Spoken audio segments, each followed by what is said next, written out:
Death. Nobody can escape its icy grip, whether you be the noblest of kings or the lowliest of peasants.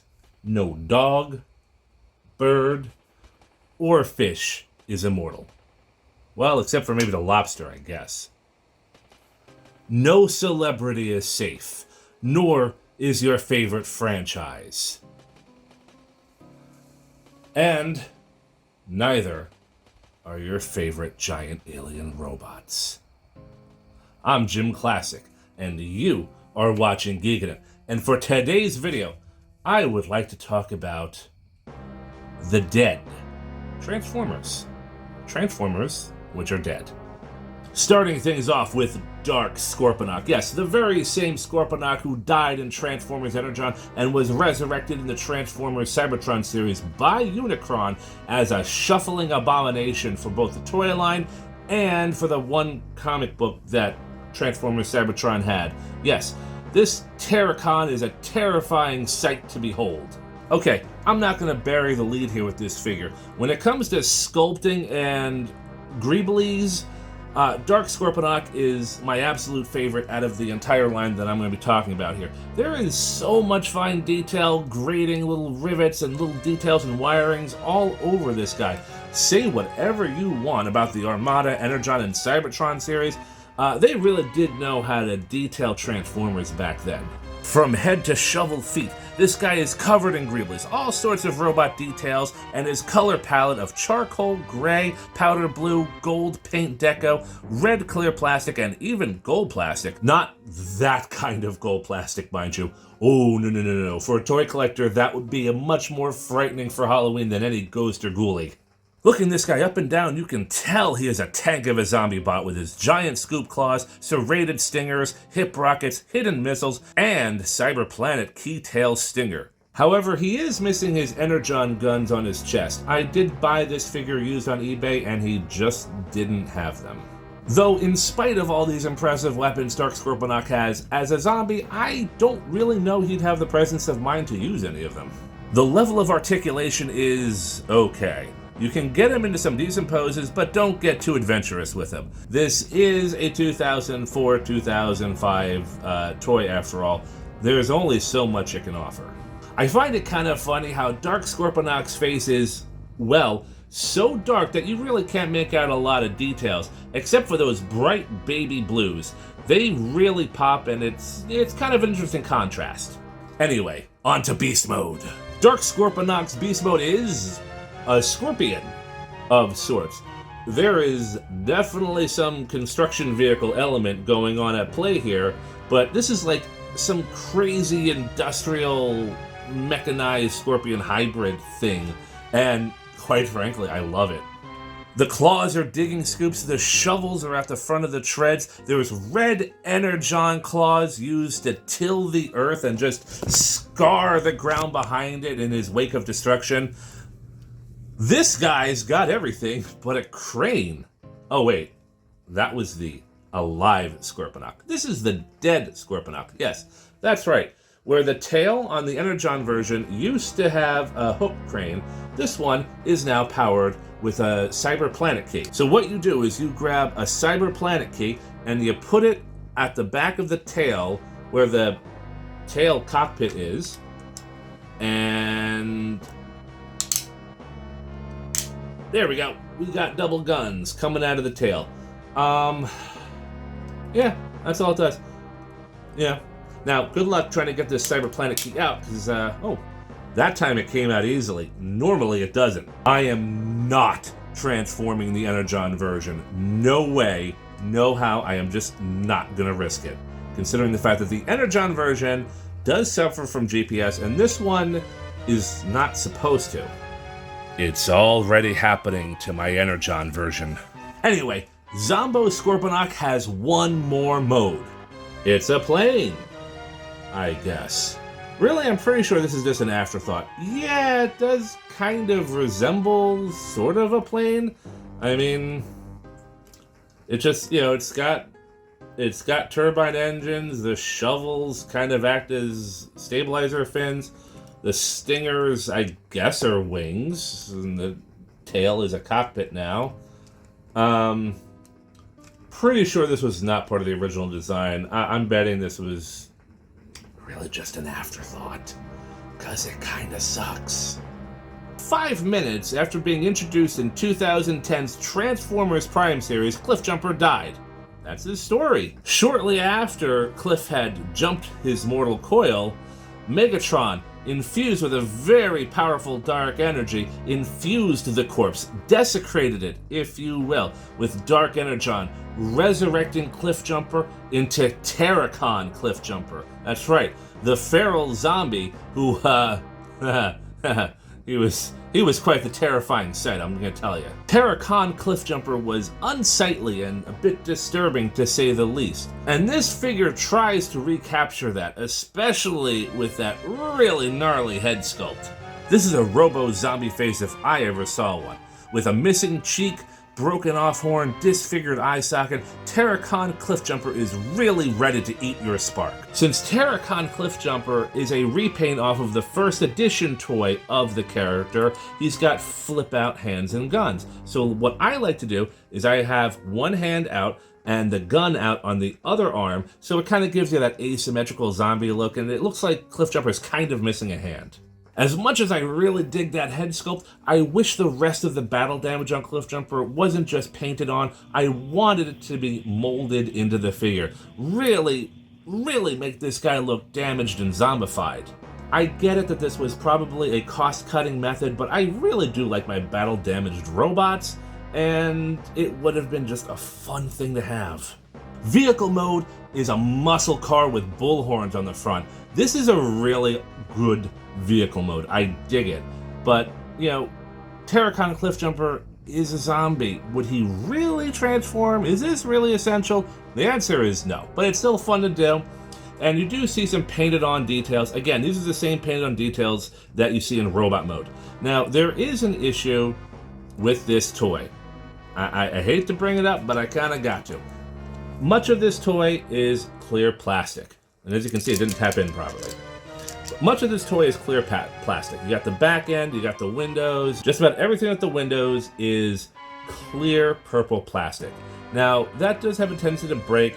I got lucky.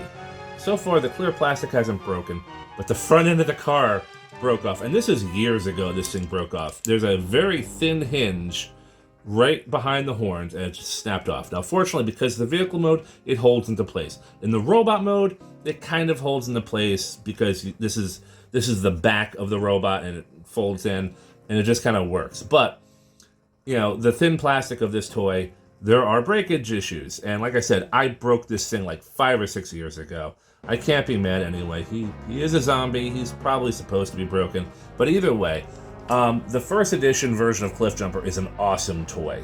And, you know, again, I would like to see sculpted damage on this thing. Now, I suppose I could just mistransform him here and there and make him look like a really junked up zombie car. That would be cool too, and I guess that's just kind of an option for you as a collector. While we're on the subject of Dark Energon zombies, I would love to talk about Legacy Skyquake, but I can't. You see, this is the alive and so far only version of Skyquake, so yeah, no, he's not a zombie. Now, if Hasbro were to make a Legacy zombie Skyquake, I probably wouldn't complain, and then I'd be talking about him right here, but, you know, I can't. It would just be wrong, be unethical. Us 40-somethings definitely remember the surprise and hurt of losing Optimus Prime in the 1986 movie. And now, you can relive that trauma with alternate universe Optimus Prime. Yes, that's right.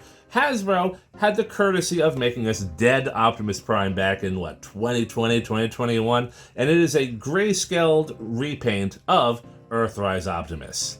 This grayscaled Optimus Prime is dead. I love the Earthrise Optimus Prime toy, and I guess I can give Hasbro props on originality for decoing out a murdered Prime, but who is this for? Suckers like me, that's who. I'm not ashamed to say I picked this guy up. Like I said, I like my battle-damaged robots.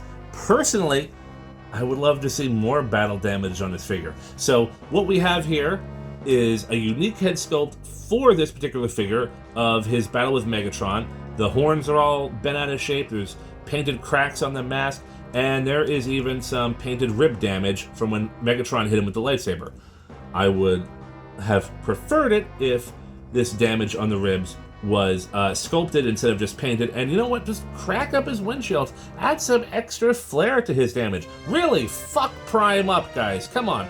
You traumatized us as children. Just do it again as adults. Why the hell not? Otherwise, articulation is good. The gun is good. The Matrix is good. Battle platform is also good. I suppose you could use it for Optimus Prime's deathbed from the movie. Moving on to vehicle mode. Optimus Prime's vehicle mode is a truck. It's a very, very gray truck. And to be honest, I think this is the first time I have transformed this particular Optimus Prime into his truck mode. I mean, the battle damage doesn't really translate well for this particular toy. It is just a gray truck. Now, if he had transformed into his own coffin or something, that might be a little bit more interesting. But, you know, I mean, it's a decent truck mode. It looks good. It rolls well. You know, it works for what it is as a vehicle mode. But you know what? The transformation is not the selling point for this particular Optimus Prime. The fact that he is dead is the selling point for this particular Optimus Prime. So you won't be transforming him very often as in this toy, unless you're, you know, I don't know why you would. Explain to me why you would. Tell me in the comments section. Truck. And of course, back to zombies. That's right, the Sparkless Bot and Sparkless Seeker from the Netflix series of War for Cybertron. More dead Transformers. Another shameless attempt to squeeze more money out of saps like me. And it worked. The Sparkless Bot is a repaint of the Siege, Prowl, Blue Streak, Smokescreen, and Barricade mold. Not Hasbro's best in my opinion, but they certainly got some mileage out of it. But it's not too bad. Mostly unpainted dark gray plastic with some decent rust color deco for the car parts. However, I would have preferred maybe a little bit more color. I mean, the rust on the hood and the feet are decent. It's actually not that bad. It looks like rusted, dirty metal, but I think there should have been a little bit more color. Just something to indicate that this character was, you know, maybe an indication of who he might have was, what his color deco might have been. You know, I don't know how they could have done it. Maybe I'm not making any sense, but I think just a little bit more color would have worked better, and I probably would have liked it a little bit better. The only accessories that came with this guy are the modular guns that could either go on the arm, fit in the hands, or on the shoulders, and also the police light bar on the back, which is also on a 5mm port, and can go anywhere 5mm ports are. Vehicle mode is rusty. That's it. It's rusty. Rusty with guns. It is that rust color, which is all over the chassis of the car. The windows are perfectly clean. It's got those machine guns. It's got the light bar. And it's, you know, it's a rusty car. That's it. Otherwise, it looks pretty nice. No structural damage, no sculpting damage, nothing else to indicate that this is a dead Transformer. So it likely wouldn't transform very often, really. But, I mean, you know, it's a decent vehicle mode. I've always liked the Siege vehicle mode. It's just, you know, not my favorite. Not my top, wouldn't even make my top 10. But, yeah, it transforms fine. It rolls fine. It's good. That's all I gotta say about, you know, Rusty Bot. The Sparkless Seeker. I have no idea what this guy died of, but he went out with a smile on his face. Hasbro's gotten away with reusing this mold over and over again ad nauseum, probably more than the Siege Prowl mold. And unfortunately, I am less impressed with this guy than I was with the Sparkless Bot, and I wasn't all that impressed with him either. As a Seeker mold, yes, the robot is serviceable, it stands well, it poses well, it has a lot of greeblies, almost as good as Dark Scorponoks, but not quite. But the colors? It's just poo colors. There isn't even a rust deco like on the Sparkless Bot. It's just poo colors, like solid poo colors. I mean, how else? And he's got a smile on his face. That's it! I'm really glad I got this figure cheap at my local Ross. The Tetrajet is slightly improved. And then we have the Target Masters, Sparkless Singe and Sparkless Caliburst. They don't look particularly dead, and still have their blast effects, so I guess they'll go to some other Transformer. And finally, we have the Buzzworthy Bumblebee Studio Series 86, Ironhide, and Prowl 2-pack. Now, in the 1986 movie, these two Autobot heroes were mercilessly gunned down by Decepticons. And now for these toys, we have the official dead versions. I got these two at my local Target for about $27, marked down from $50. Now, I'm not going to complain. I am definitely glad I saved a little bit of money, especially because, well, I think Prowl is the weaker of the two. Starting with Prowl, this is basically not technically a Studio Series figure because this is just a repaint with a new molded chest and head of the Earthrise version of the mold. Though I appreciate Hasbro going to the extra effort to resculpting the chest and a new head, he looks more sad than he does dead. As if Cliffjumper just ruined Prowl's birthday party. I mean, if Hasbro was going to go the cost-cutting method and just re-sculpt the Earthrise version, the least they could have done was create a second head sculpt, something similar to like the flames coming out of his mouth as seen in the 86 movie. I think that would have been a great touch, really hammering home Dead Prowl. It was an iconic scene, and quite frankly, I see them not doing that as kind of a missed opportunity. Car mode is basically Prowl's police car mode, but with some front-end damage. Now, I would say I do have to compliment Hasbro on doing away with the clear plastic windows and just giving us solid plastic with painted windows. It is an improvement. Otherwise, we're just going to move on. And lastly, we have Ironhide, my preferred figure out of this set. This is a remold of the Studio Series 86 figure that came out last year. We have a new head sculpt. We have no clear plastic. We have a very battle-damaged chest. It looks like Ironhide took a very serious hit from Megatron's fusion cannon, which he did in the 86 movie. The figure looks great. He poses great, you know, for a dead guy. Vehicle mode looks pretty damn good. I like how the battle damage can work for either robot mode or van mode, and the yellow stripe is a nice touch. It should have also been on the regular 86 Ironhide figure too, but no. We get the yellow stripe for the dead version and not the living one. Hasbro, you are drunk. This Ironhide and Prowl set also comes with a series of blast effects, so you can simulate the destruction of these two Autobots or have them fire back in a blaze of glory. And that has been my look at my Dead Transformers collection. I hope you enjoyed it, and I hope you have a great and spooky Halloween. I'm JimClassic. You have been watching Geekin, and I will see you next time. Take care, everybody. Happy Halloween.